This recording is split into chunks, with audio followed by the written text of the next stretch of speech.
Imitons Jésus-Christ. Soyez mes imitateurs comme je le suis moi-même de Christ. 1 Corinthiens chapitre 11, verset 1.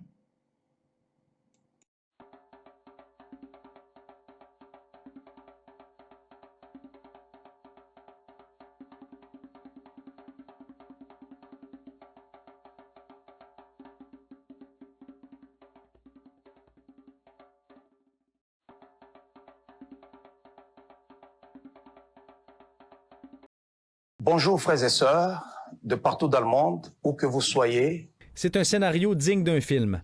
En fuite depuis un mois, il s'est adressé samedi à ses fidèles de partout dans le monde sur Facebook. Paul Mukendi a été reconnu coupable d'agression sexuelle sur une adolescente et condamné à 8 ans de prison. Le 20 août, il a fui les autorités et ne s'est jamais présenté au centre de détention comme prévu. Il dit maintenant se trouver en République démocratique du Congo. J'ai choisi de retourner dans mon pays, la RDC. Et c'est ici que je suis présentement. C'est une cavale qui suscite de nombreuses questions, notamment sur la capacité des autorités à le retracer. L'utilisation de moyens techniques par VPN ou même le réseau Tor, lorsqu'on veut aller sur le Darknet, c'est très populaire comme méthode d'obfuscation.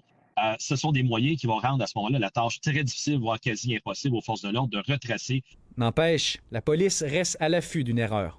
En général, c'est la faille de ces individus qui est en cavale, c'est qu'à un moment donné, ils ne peuvent se résoudre à ne plus avoir de contact avec ceux qu'ils apprécient.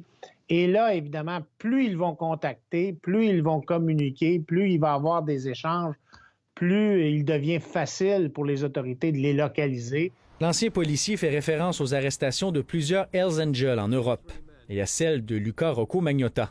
Il s'était sauvé en Europe et on l'a localisé, justement, technologiquement.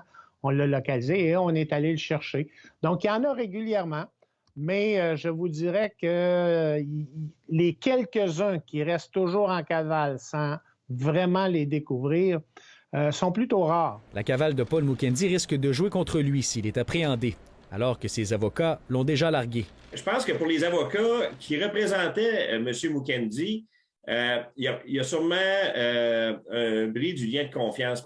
Il avait donné sa parole et cette parole-là, elle est donnée sous serment. Donc, on jure qu'on va respecter la décision. Je comprends parfaitement ces avocats d'avoir voulu se retirer du dossier. La police de Québec assurait plus tôt cette semaine qu'elle allait suivre de près cette sortie publique de M. Mukendi sur les réseaux sociaux. Ici Félix Morissette, Beaulieu, Radio-Canada, Québec.